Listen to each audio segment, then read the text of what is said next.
gathering on the horizon. An invasion, decades in the making, is underway.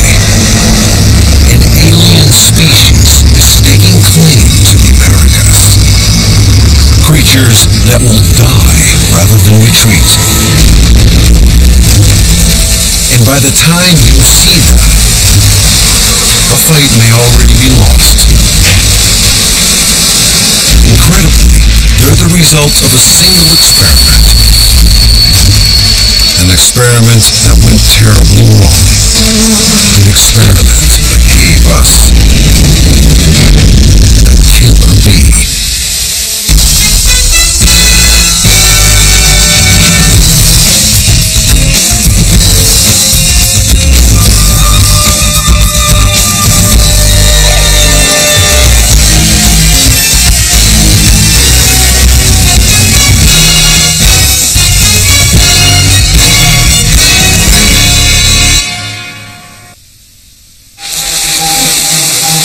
They've been dubbed killer bees. Known to attack in swarms as large as 60,000 strong, stinging a victim thousands of times. Pumping so much venom that body tissues literally disintegrate. They can chase you for more than a quarter of a mile. Jump in the water. They'll wait for you to resurface. Its reputation is fierce. But does the killer bee, more aptly known as the Africanized bee, live up to the myth? Native to southern Africa, these creatures have overrun both South and Central America, and now inhabit 9 U.S. states, and their advance shows no signs of letting up. People are afraid. There's no two ways about it. They're scared. Notorious for their irritability, Africanized bees are one of nature's most incredible and adaptable creatures. I don't believe that we're going to stop the spread of Africanized bees. Africanized bees are going to expand whatever their natural range will be. It's not only humans that face a danger from the Africanized bee. Killer bees are outcompeting honeybees that have populated the Americas for centuries. 1 out of every 3 bites of food you put in your mouth, you can thank the honeybee for. But the so-called killer bee is a breed apart. Quick to attack, they can remain aggressive for as long as 24 hours. Africanized bees will swarm for miles, establishing colonies all along the way. They can turn a domestic hive into a killer bee hive in a matter of days. Once, these creatures could not be found anywhere in the Americas. Incredibly, nearly 1 trillion killer bees can all be traced back to just one man.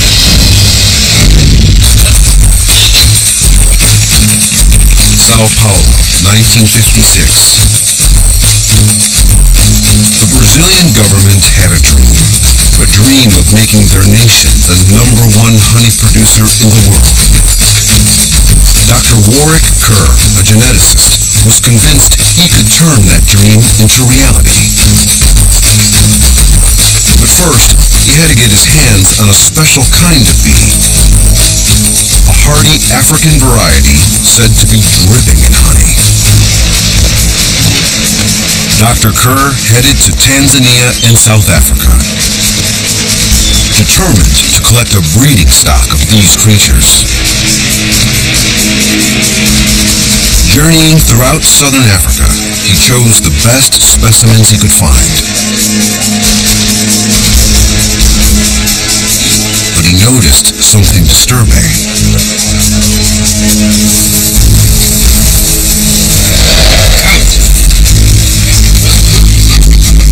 Although he'd worked with honeybees for years, he'd never seen ones like these. They're hot-tempered and easily provoked. There's a reason for their nasty attitude.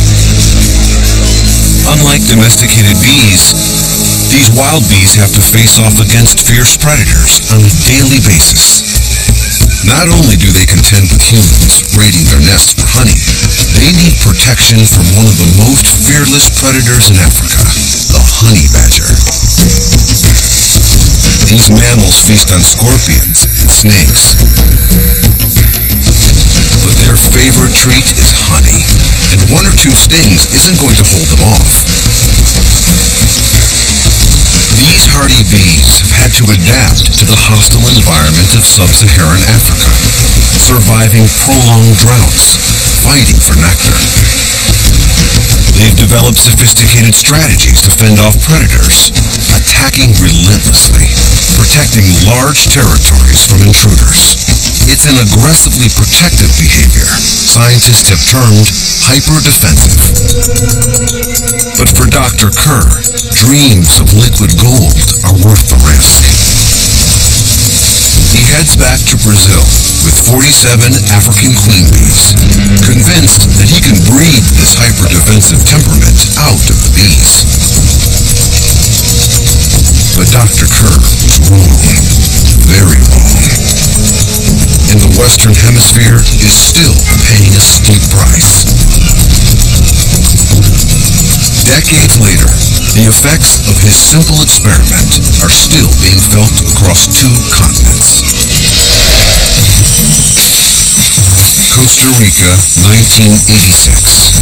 30 years after Dr. Kerr's fateful African trip, graduate students from the University of Miami are on a field trip exploring caves. Moving ahead of the group, 24-year-old Insign Oy climbs into a deep crevasse. He's not alone. As he sweeps his flashlight around the interior of the cave, he startles a huge hive of killer bees. These guys don't like surprises. They quickly retaliate. Stingers pierce his flesh, injecting venom into his bloodstream. As the bees try to fly away, their stingers are ripped from their abdomen. Defending the hive means certain death. But even without the bee, the stinger keeps pumping venom for as long as a minute.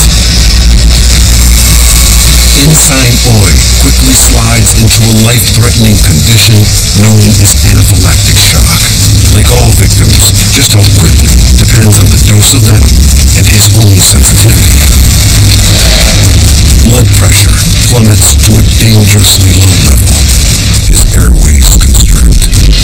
Insign Oy's heart rate slows dramatically. In most cases, a shot of adrenaline would jumpstart the heart, elevating his blood pressure, saving his life. But in an extreme case like this one, there's simply too much toxin for his immune system to handle. Tissue and body functions break down. His kidneys fail. Insign Oy has nowhere to run.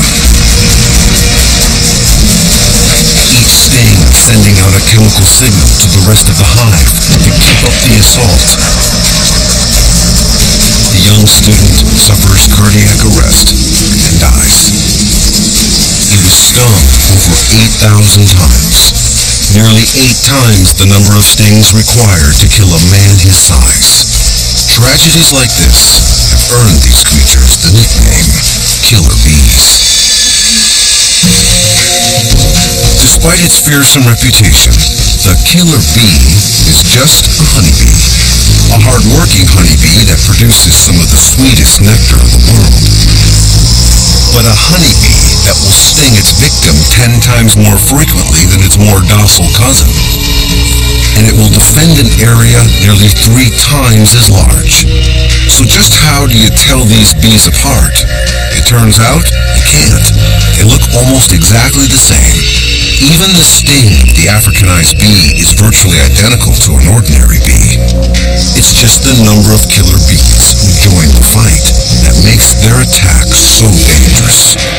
So much so that this tiny honeybee has been implicated in nearly 1,000 deaths along its 50-year, 6,000-mile route north from Sao Paulo, Brazil to Los Angeles, California. The sun shines here year-round. The weather's mild. Flowers are always in bloom. California is a paradise for any bee. For the Africanized bee, it's the perfect home. David Martyr calls himself a bee buster. For the last 20 years, he's been on the front lines, keeping bees and humans at a safe distance. The killer bee, though, is the toughest enemy he's ever faced. And the threat to Southern California from this winged invader is growing. Africanized honeybees have changed things tremendously here. To give you an idea of numbers, a good year would be to do maybe 1,000 calls in a year. That would be a great year. Now sometimes we're doing as many as 1,000 calls a month. Since the arrival of the killer bee just over a decade ago, David Martyr's business has been booming. That's good for David, but bad news for the rest of us. There have been reports of bees in the neighborhood, and just locating a hive can be a daunting task. I appreciate that. All right, go ahead, stand cleared. I just want to take a peek up here real fast. Oh, here's our bee colony right here, bro. See in your roof. Oh, they've been there for a while, guys.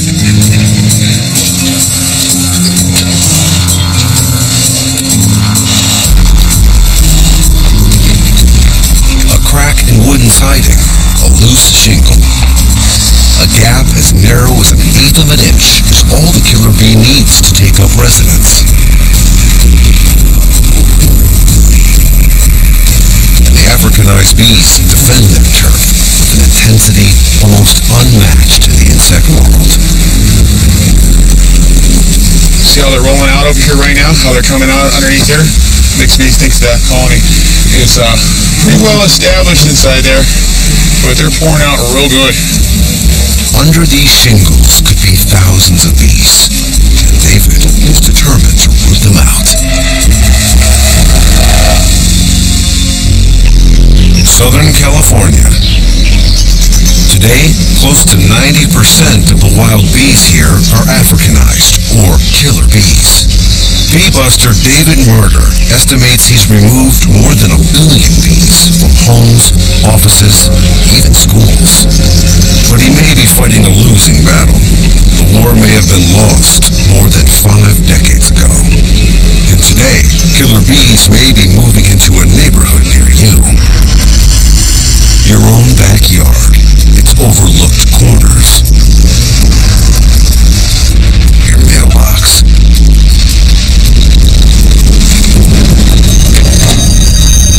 Even your barbecue grill can turn into home sweet home for the killer bee. Worse, Africanized bees aren't particular about housing and will nest in places other honeybees wouldn't consider. Once the bees squeeze in, they can establish a new colony in as little as 10 hours. Your walls may soon be buzzing with activity. Workers bringing in nectar to make honey to feed the hive. The queen laying thousands of eggs, meaning before long, thousands of bees.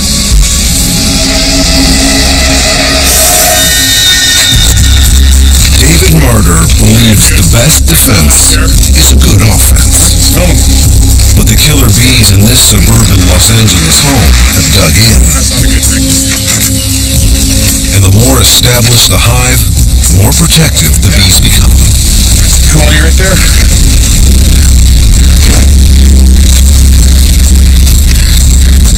Can you see your colony outside there? It's a nice little one. But you could see what would happen if I killed that inside the void, how much honey would leak.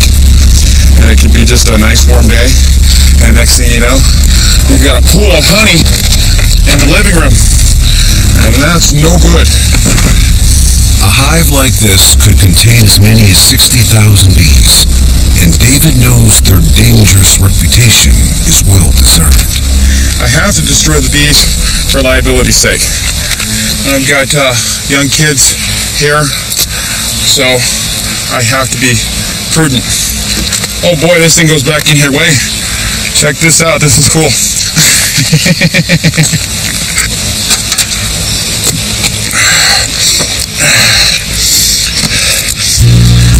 Nice little one. Yeah, 2 buckets of honeycomb inside there. We're going to have this with bees for about 72 hours. I can't believe you were able to get those bees out so fast. Good. I appreciate the call, guy. Thank you. You have a great day.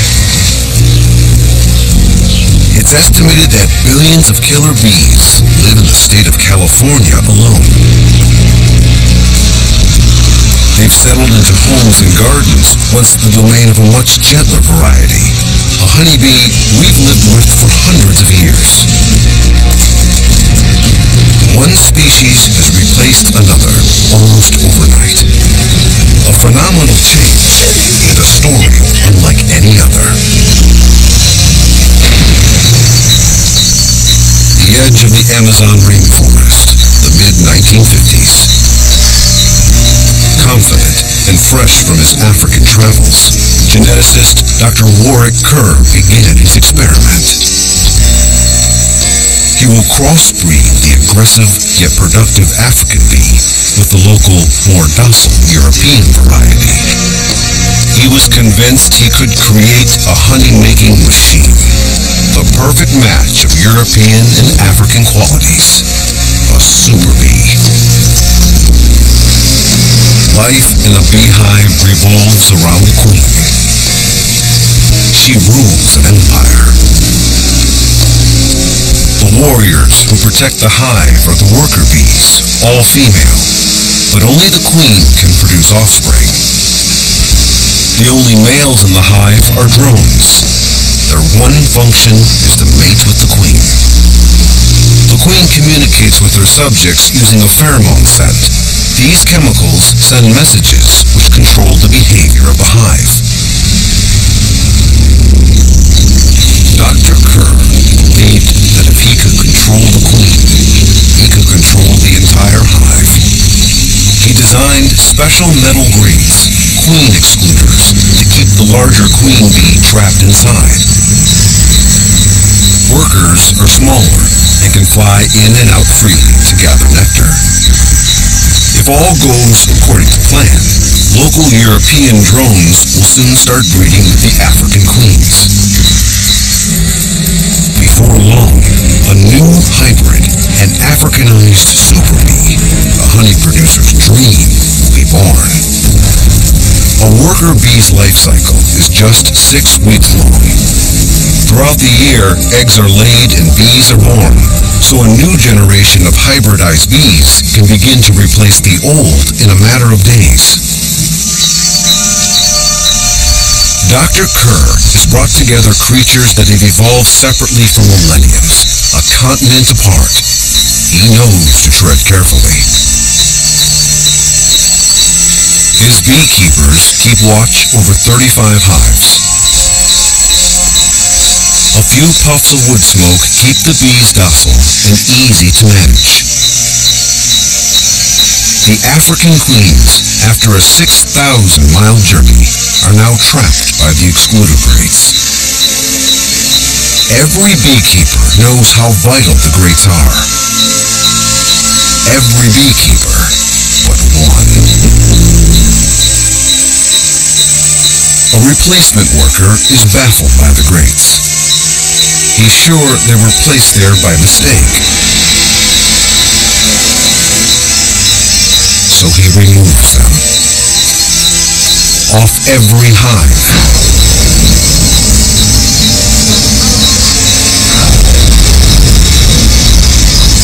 It is an error that will have devastating consequences.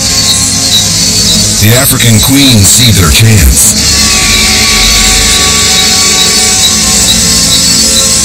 They make a beeline for freedom. Thousands of workers and drones lying right behind.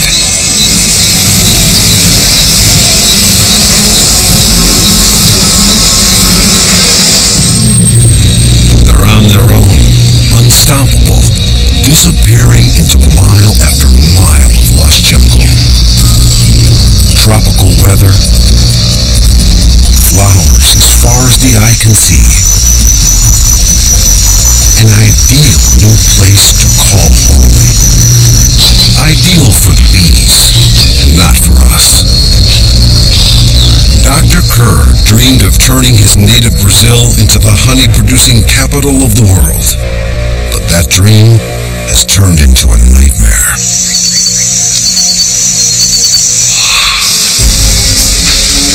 The African bees waste no time sowing their wild oats and begin breeding with the local European bee, creating an Africanized hybrid bee.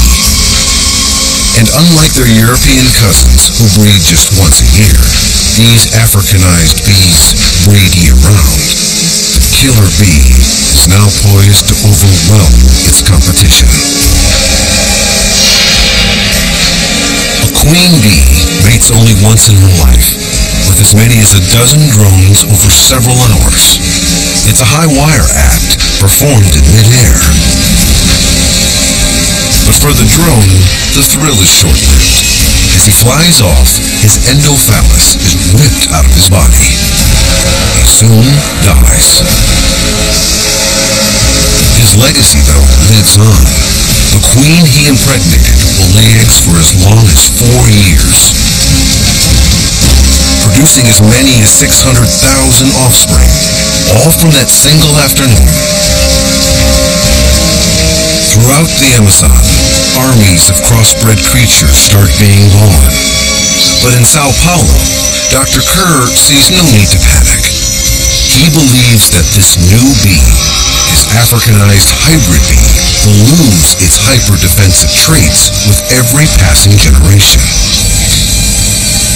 In fact, for nearly 6 years, there are few signs of his 27 queen bees and their descendants, now on the loose, roaming the forests of Brazil. Then, in Rio de Janeiro, 200 miles from Dr. Kerr's lab, comes the first report. Africanized bees have arrived. Defending their colonies, they chase people through the crowded streets. The more the victims swat at their assailants, the more defensive the bees become, and the more intense their attacks. Then, a man dies from multiple stings. In the media frenzy, Africanized bees acquire a killer reputation. Worse, they are overwhelming their more mild-mannered competition, and the killer bee is on the move. In southeastern Brazil, the work of a single scientist has had serious repercussions for an entire hemisphere. Geneticist Dr. Warwick Kerr had set out to make the world a sweeter place, to turn his country into a land dripping in honey. Instead, the world got the killer bee. By October 1990, Africanized bees crossed the border from Mexico into the U.S., taking Texas by storm. There are now more than 1 trillion bees throughout the Americas, all direct descendants of the 47 queen bees brought from South Africa to Sao Paulo, Brazil in 1956. Texas beekeepers try to cope with this new bee. They're nothing like the gentler bees they're used to handling. Scientists had hoped that the cooler Texas winters would stop the killer bees in their tracks. But so far, these new colonizers are thriving and finding plenty of breeding space in the wide-open country of the Lone Star State. Worst of all, generations of interbreeding with the gentler European has had little impact. Just 6 months after they arrive in the U.S., Africanized bees make their presence known. Jesus Diaz is out working in his backyard. It's an ordinary Saturday afternoon. He has no idea what's in store. Killer bees can sense a human or animal presence over 50 feet from their hives. Loud noises or vibrations from machinery can set them off. The mower's vibrations are sending out a signal to the bees. A signal to attack. Diaz can't hear the buzzing as the hive begins to mobilize. Without warning, hundreds of bees launch a counterattack. Jesus is stung repeatedly as he attempts to flee.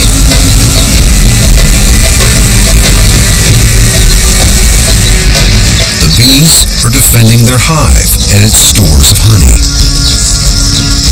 Africanized bees produce considerably more alarm pheromone than their European cousins, and typically as many as 3 times as many Africanized bees will respond to that signal. The attack sends him to the hospital, but Jesus survives.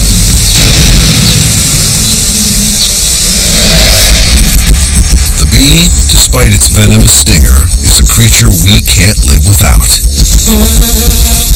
More than a third of the food we eat relies on the honeybee.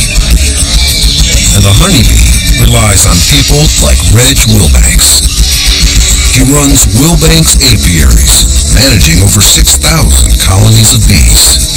His company is one of the largest suppliers of queen bees in the U.S., and his customers depend on him to keep the Africanized bee out of his colonies. This particular package is a 3-pound package. There's going to be approximately 12,000 worker bees in this package when we're finished. Honeybees are not native to North or South America. Most are from Europe, transported to the New World as early as the 16th century by Spanish conquistadors. For centuries, American beekeepers bred their bees to be tame. A few puffs of wood smoke kept them at bay. But today, the arrival of the Africanized bee threatens an industry older than the country itself. An industry that depends on a ready supply of gentle, easily managed bees. Surprisingly, for most beekeepers, making honey is not what makes them money. Farmers depend on bees to pollinate millions of acres of crops. Without the bees, many plants wouldn't produce fruit at all. American beekeepers provide most of those bees, traveling throughout the U.S., transporting millions of bees from farm to farm. A single semi can transport over 4 million bees, and a truck loaded with killer bees would be a rolling menace. Reg Wilbanks has a mission to keep the Africanized bees out of his hives. The gentle disposition of his bees could become a thing of the past. The killer bee is on the move. Having conquered Texas, crossed into New Mexico. Before long, they are swarming into Arizona. Killer bees, scientists have learned, swarm many times more often than their European cousins.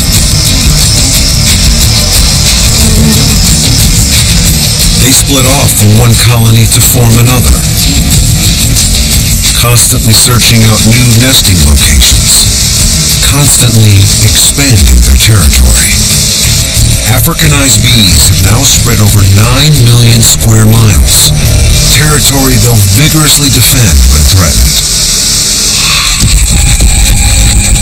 Tucson, Arizona, January 2005.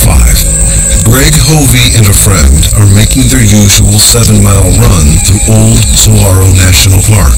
One runner takes off ahead, out of sight. All of a sudden I hear him screaming for his life, help, help, help. Greg tries to help, but the bees turn on him as well. They're hitting our neck, our face, our hair, they're in our hair, and so we're running around like this just trying to get them off. Imagine 10,000 of them all over you. It just felt like someone grabbed a whole handful of rocks and thrown them at me. Scariest thing that ever happened, Nate. I really thought we were going to die. Greg is stung 150 times. His friend, A.J. Rule, is airlifted to a local hospital. He had been stung over 500 times. How did they disturb the hive? Greg has no idea. It could have been as simple as a shadow cast as they ran by. Or maybe the reflective glare of a wristwatch that set the bees off. Just a few miles from the site of the attack, the Carl Hayden Bee Research Center is ground zero in the quest to defeat this intruder. Scientists want to know why the European bee is losing out so dramatically to the Africanized bee, defying all scientific predictions. Generations of breeding with European bees has done little to moderate their temperament. Lead researcher Gloria de Grande Hoffman is puzzled. What we didn't expect to happen was that combination of Europeans and Africans was just a transition state, and that what comes out the other end of that population are pure African bees. This mystery has puzzled scientists dating back to Dr. Warwick Kerr. Gloria's research may provide the answer. The team collects sperm from both African and European drones.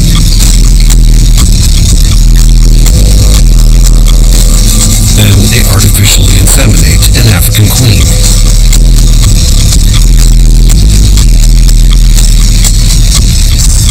When the queen lays her eggs, the team isolates the larvae.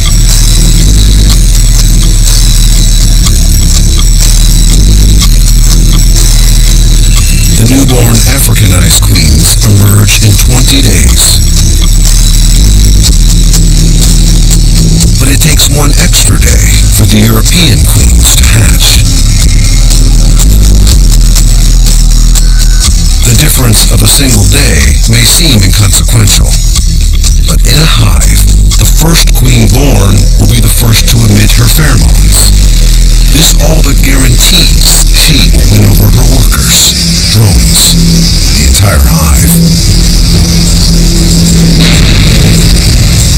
And in this empire, there can be only one ruler. The new queen goes on the hunt, killing any rival by repeatedly stinging her.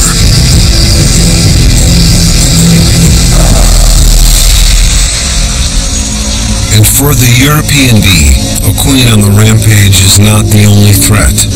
There's another enemy. It goes by the nickname, the vampire mite.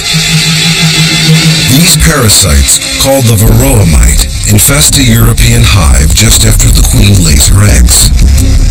While they develop, the mite sucks out their blood. This tiny insect appears to suppress the immune system of the bees as well, leaving newborns weak, with few surviving to adulthood.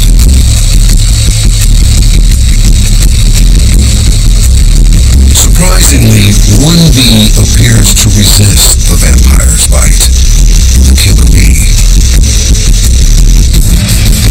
Africanized bees develop more quickly than the Europeans, robbing the mite of the chance to do much damage. With the growing scourge of the vampire mite, the gentler European bee is under attack on two fronts. Research confirms that nature is tipping the scales in favor of the killer bee. Scientists, armed with this insight about the bee's life cycle, now know how the Africanized bee proliferates, but they seem no closer to stopping their relentless advance.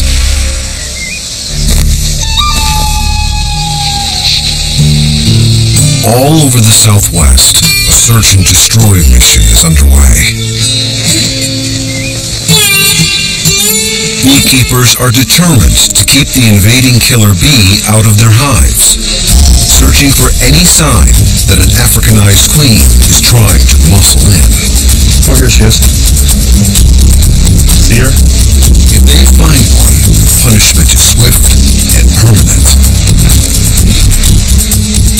chop off her head.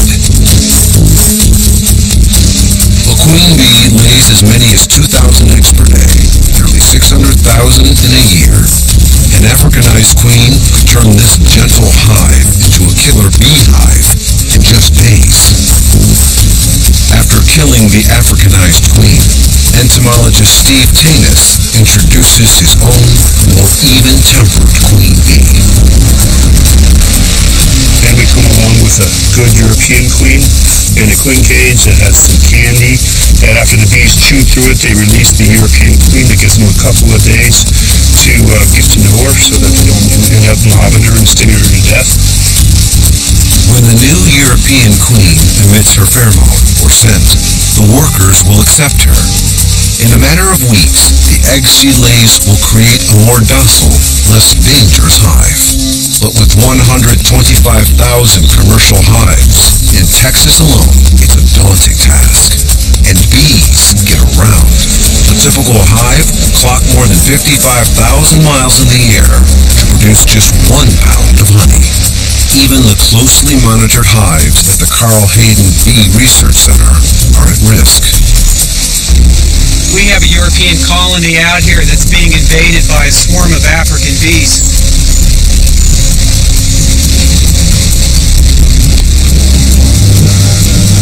Beekeepers mark European queens with paint to track just who is ruling the hive.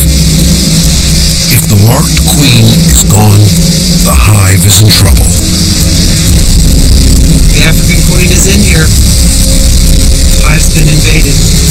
All bees are very protective of their hives, posting guards at the entrance.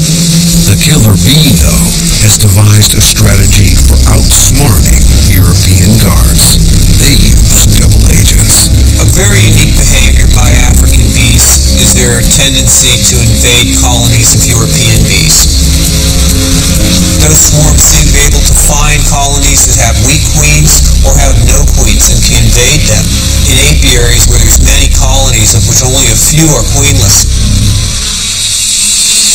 Using a strategy all but unique in the insect world, killer bees cautiously approach the frontline soldiers, tricking them into thinking they're part of the hive. Then, they sneak their queen past the guards.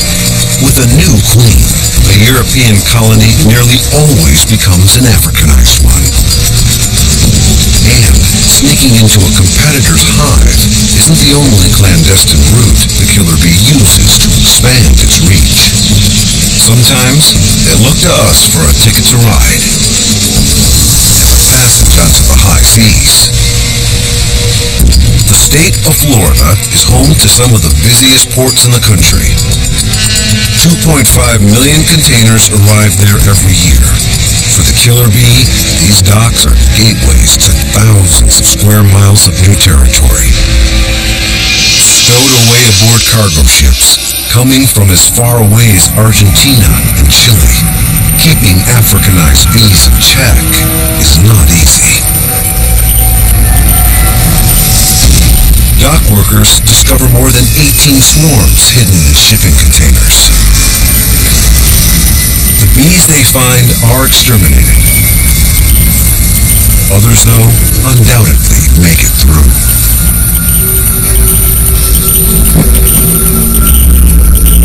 Florida's tropical climate and masses of blooming plants provide the perfect environment. A host of dangerous characters already reside here. Pythons, alligators, scorpions, fire ants. The killer bee fits right in. It's not long before their hives become overcrowded, sending the bees swarming for new frontiers. And new frontiers mean new dangers for humans and animals. It's an ordinary morning in an ordinary southern town. A woman sips her coffee. Her 2 dogs are tethered in the yard.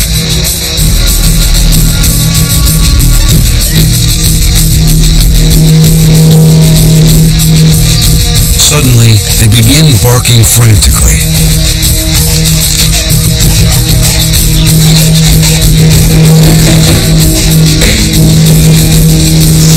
The scene is shocking. Thousands of killer bees have joined the fight.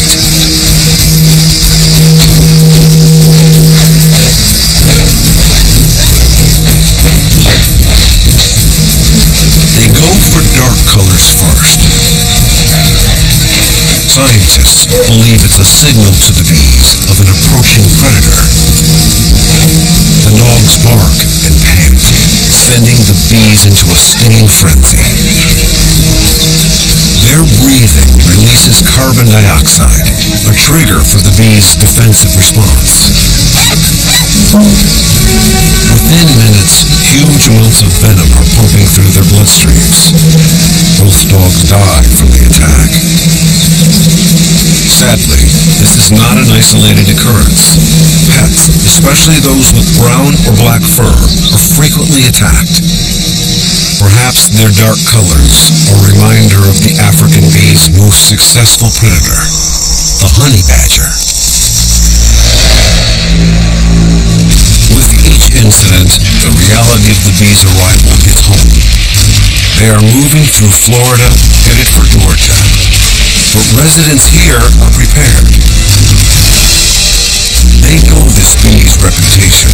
There have been reports from South and Central America of as many as 200 colonies per square mile. Barry Smith of the Georgia Department of Agriculture is on the front lines. He and his team are setting traps. Lots of them. We're trapping our ports and along the state line from Atlanta all the way across to Alabama. Building a line of defense over 200 miles long. These traps will catch thousands of bees, which scientists will then test to see if the Africanized bee has invaded local populations.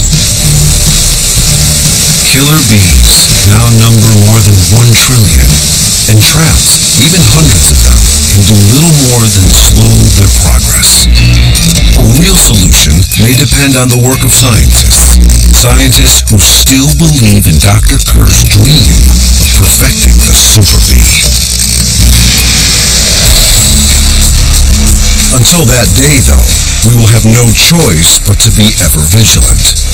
And with southern beekeepers transporting hives thousands of miles, workers are constantly on the lookout, searching for signs of an invading Africanized swarm.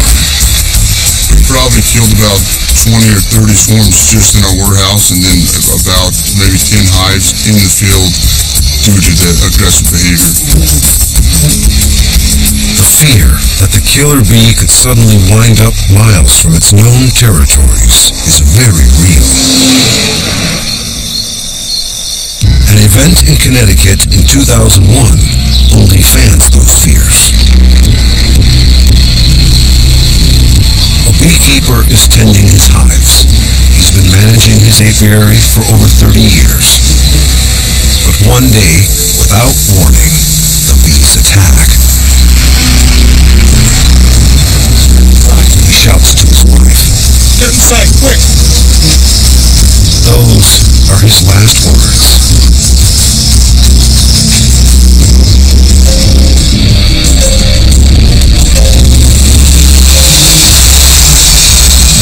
Townsfolk and local beekeepers are convinced that the killer bee has invaded Connecticut, a state with extremely cold winters, seemingly too severe for the Africanized bee. DNA tests prove them wrong. The bees are not Africanized bees. Instead, an unusually aggressive strain of a local variety. But this incident serves as a reminder of what a hyper-defensive bee is capable of, and proof that all bees can be dangerous.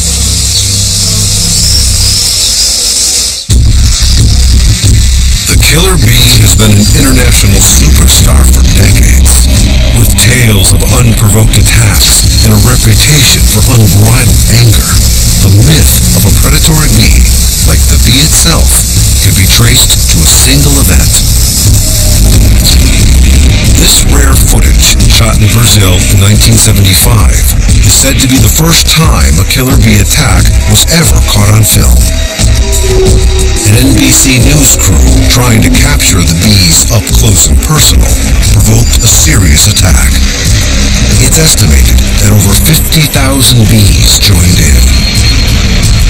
A leather pouch hung its bait is stung more than 500 times in less than 2 minutes.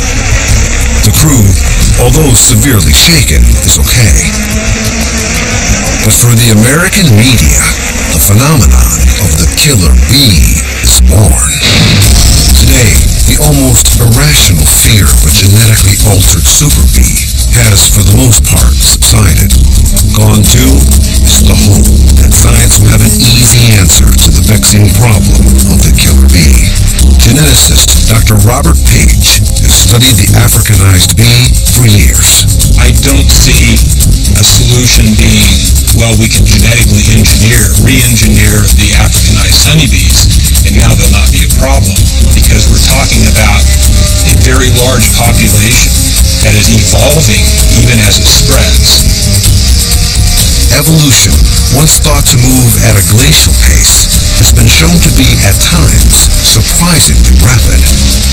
The trick, scientists have learned, is to try and predict where a species is headed.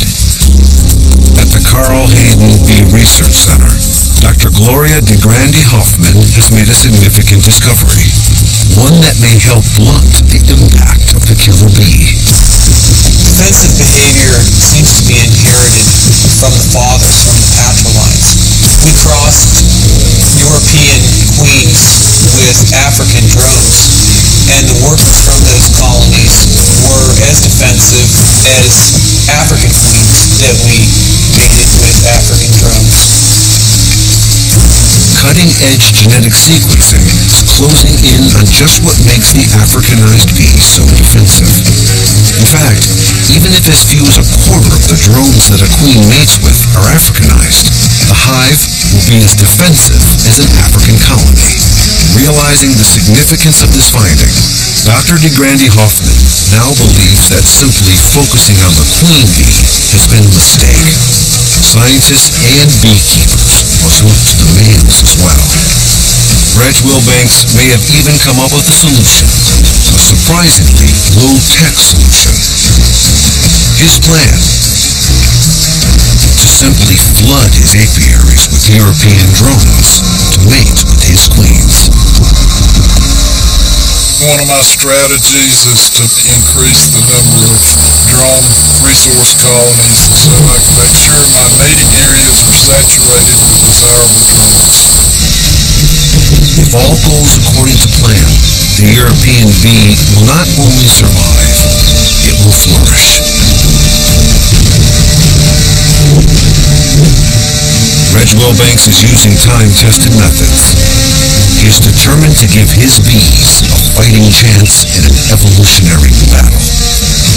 Then you want your drones to come from a good drone source, a good bloodline, because breeding bees is just like breeding cattle and other livestock.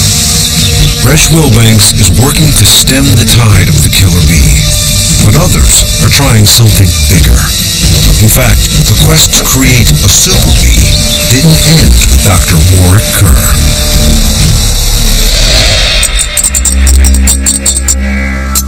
In Europe, geneticists are again looking to create the perfect marriage of the hardy and productive African bee with the mild-mannered European bee. Just like Dr. Kerr, they still dream of perfecting a honey-making machine. A team of Swedish scientists, led by Erik Björklund, has gone to Kenya on a mission to find the perfect bee. Learning from Brazil's experience, the Swedish government has forbidden any import of live African bees. So the scientists collect only eggs and sperm for their experiment.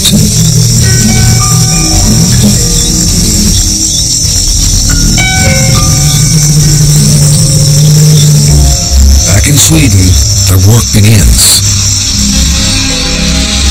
The team is determined not to repeat Dr. Kerr's 1956 catastrophe.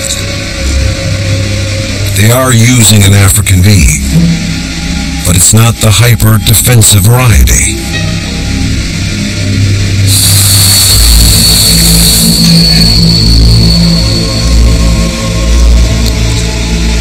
It's the Monticola, a gentle bee that inhabits the northern part of Kenya in West Africa. Its temperament, they believe, is nothing like the Scutellata, the bee that Dr. Kerr brought from southern Africa. The bee that has spread throughout South, Central, and North America.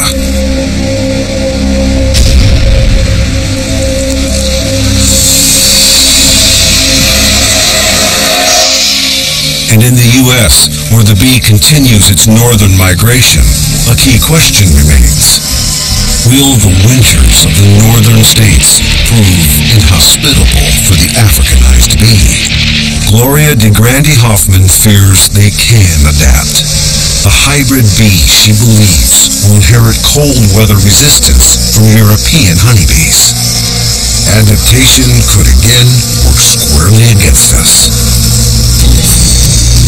Although mainly found in warmer climates, killer bees have been reported high in the Andes, where temperatures can drop to below 30 degrees Fahrenheit, and in the U.S., in colder parts of Arizona, as well as California. The bees' march north could continue. Even some beekeepers believe an invasion is inevitable. Reg Wilbanks doesn't think we can fight off the Africanized bees forever. The general public's going to have to coexist with African bees, and they're going to have to be cautious of them, just like they are fire ants and venomous snakes and spiders. Where the Africanized bees' empire will expand to next, no one knows for sure. How you doing, Wes? I got you some bees. Have a safe trip and good luck. All it takes is just one stowaway on a ship, train, or airplane, and the killer bee could soon be heading your way.